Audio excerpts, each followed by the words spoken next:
Good morning, students. I'm S.K. Sharma, your SST teacher. Welcome to Oxford classes, my dear students. Today we have to go with this portion B. Why do we need a parliament? Chapter we have. In this already we discussed this portion. What is the working of the government after the election?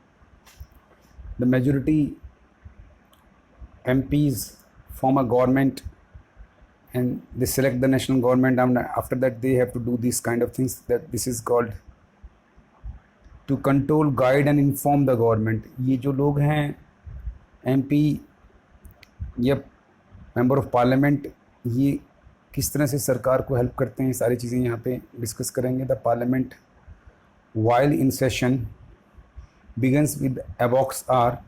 The abox R is an important mechanism through which MPs can elicit information about the working of the government. This is a very important way through which the parliament controls the executive by asking questions, and the government is alerted to its shortcomings and also comes to know the opinion of the people through their representative in the parliament. That is, MPs asking questions of the government is a crucial task for the every MP. The opposition parties play a critical role in the healthy functioning of the democracy. They highlight drawbacks in various policies and programs of the government and mobilize popular support for their own policies. अब क्या होता है कि ये जो MP होते हैं ये संसद में क्वेश्चनिंग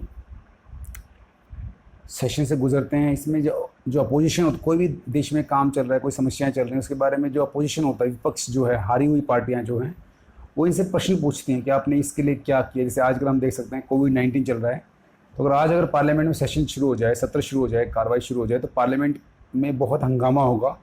क्योंकि जो विपक्ष है आज के दिन, कांग्रेस पार्टी और जो बाकी दल हैं जो हारे हुए हैं, जो सरकार नहीं बना पाए, वो बीजेपी से पूछेंगे कि आपने देश के लिए क्या किया, इस समस्या में, इस महामारी में जनता को बचाने के लिए किस तरह की आपने पॉलिसी प्रोग्राम चलाए, और उसकी कमियां और खामियां बताई जाएंगी और उसको क्रिटिसाइज़ किया जाए कि आपने बहुत गलत किया, आपने ये गलत किया, आपने वो गलत किया. अब जो रूलिंग पार्टी है, जो विजेता पार्टी है, जो बीजेपी है, उसके एमपी का काम होगा कि वो इन्फॉर्मेशन दे कि हमने ऐसा किया. वो अपनी पॉजिटिव बताएंगे कि हमने ऐसे ऐसी फैसिलिटीज़ प्रोवाइड की, हमने ये काम किया देश के भले के लिए, लोगों के भले के लिए. तो ये सारी जो एक्टिविटीज़ हैं इसमें होती हैं, सारी पार्लियामेंट में होती हैं, जिसमें पार्लियामेंट में स्पेशली डिबेट डिस्कशन होता है अपोजिशन के बीच में और रूलिंग पार्टी के बीच में. तो ये सारी चीज़ें हम डिस्कस करेंगे, आप पढ़ सकते हैं इसको. उसके बाद थर्ड जो पोर्शन आता है, सी जो पोर्शन है, इसका लॉ मेकिंग है, कानून बनाए जाते हैं. अब कानून बनते हैं according to the need of the common people और द कंट्री. देश की ज़रूरत के मुताबिक जो है देश में कानून बनाए जाते हैं, जिसमें सारे एमपी पार्टिसिपेट करते हैं. काफ़ी लंबी डिबेट डिस्कशन होता है. उसके बाद जो है पहले बिल आता है, किसी बारे में डिस्कशन होता है, उसके बाद वो लॉ बनता है अप्रूव होकर, लोकसभा, राज्यसभा और प्रेसिडेंट्स के सिग्नेचर होने के बाद उसको अप्रूव किया जाता है और फिर वो लॉ बन जाता है. अब पढ़ते हैं आगे. Who are the people in parliament. कौन होते हैं पार्लियामेंट में जो लोग होते हैं, वो होते कौन है. तो parliament now has more and more people from different backgrounds. For example, there are more rural members as also members from many regional parties, group and people that were till now unrepresented are beginning to get elected in parliament. ख़ास बात यहाँ पे दिखा रखी भाई, आज की दुनिया जो है, अभी जो 21st सेंचुरी में हम जी रहे हैं, 2020 जो ईयर चल रहा है, इसमें आज अगर हम पार्लियामेंट में जाएँ तो हमें एमपीज़ नज़र आएंगे हर बैकग्राउंड के. इसमें अमीर भी होंगे, गरीब भी होंगे, अनपढ़ पढ़े लिखे भी होंगे.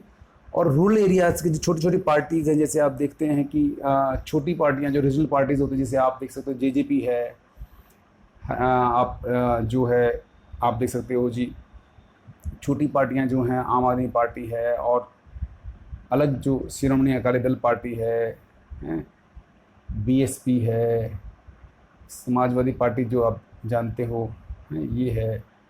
इस तरह की जो पार्टियां हैं, इनमें से लोग जीत के आगे एमपी बनते हैं, मेंबर ऑफ पार्लियामेंट बनते हैं और वहाँ पहुँचते हैं.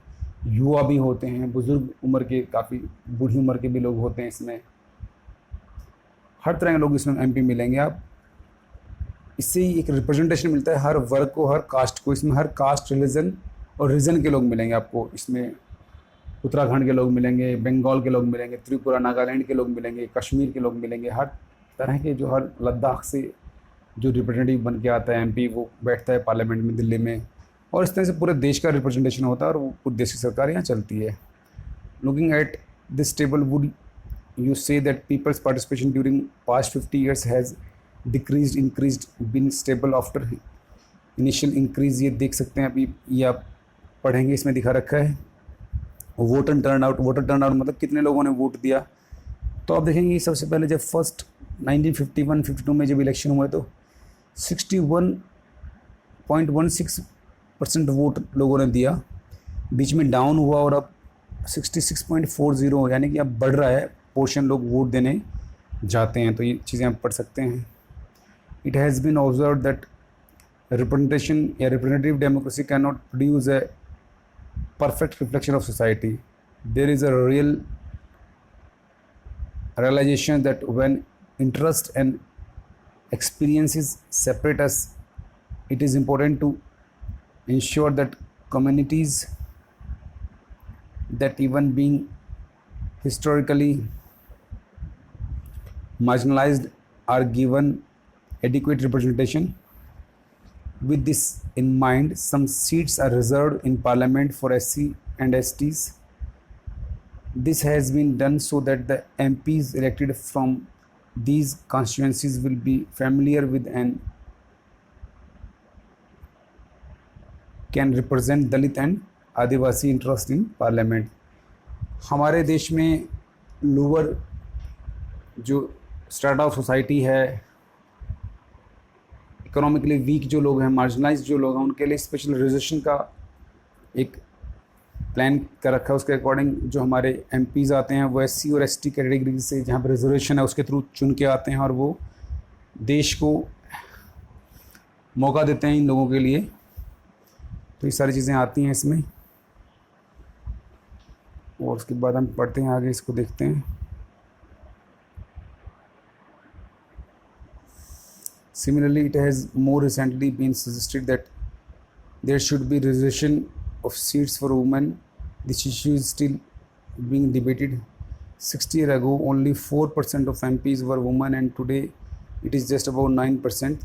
एक कमी हमारे देश में नज़र आती है कि आज भी वुमेन रिप्रेजेंटेशन जो है वो बहुत कम है सोसाइटी में। अगर हम देखें तो जो वुमेन रेशो है वो 49% है, लेकिन पार्लियामेंट में यही रेशो जो है 9-10% है, यानी कि बहुत पीछे हैं वुमेन आज भी रिप्रेजेंटेशन में। बहुत कम उनको पावर मिलती है पार्लियामेंट में एमपी बनने की। पॉलिटिक्स में उनका रिप्रेजेंटेशन यानी कि भागीदारी बहुत कम है। ये चीज़ें यहाँ पे नज़र आती है, आप इनको पढ़ सकते हो। It is issue of this kind that force the country to ask certain difficult and often unresolved questions about whether our democratic system is representative enough. The fact that we can ask these questions and are looking towards an answer is a reflection of the strength and the faith that people in India have in a democratic form of government. अब democracy तो है हमारे देश में, लेकिन दुख की बात यह कि प्रॉपरली रिप्रेजेंटेशन नहीं है। डेमोक्रेसी सही अर्थों में नहीं है। हम देखते हैं पार्लियामेंट में जो लोग बैठे हैं, कई बार वो हमारे लिए काम नहीं कर रहे होते या हमारे लिए पूरी तरह से रिस्पॉन्सिबल नहीं हो पाते हैं। कहीं ना कहीं वो करप्ट हैं, कहीं ना कहीं वो लोग जो है स्लो कर रहे हैं काम को, जुड़े नहीं हुए आम जनता से। तो इस तरह की समस्याएं हैं।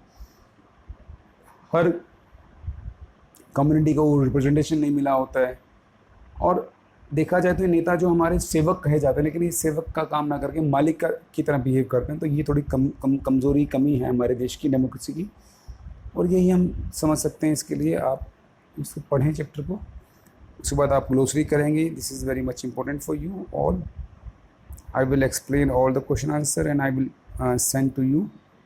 सो बस that's it. The chapter is complete. Now we have to proceed with the next chapter. For today, this is enough. God bless you. Have a nice day. Thank you.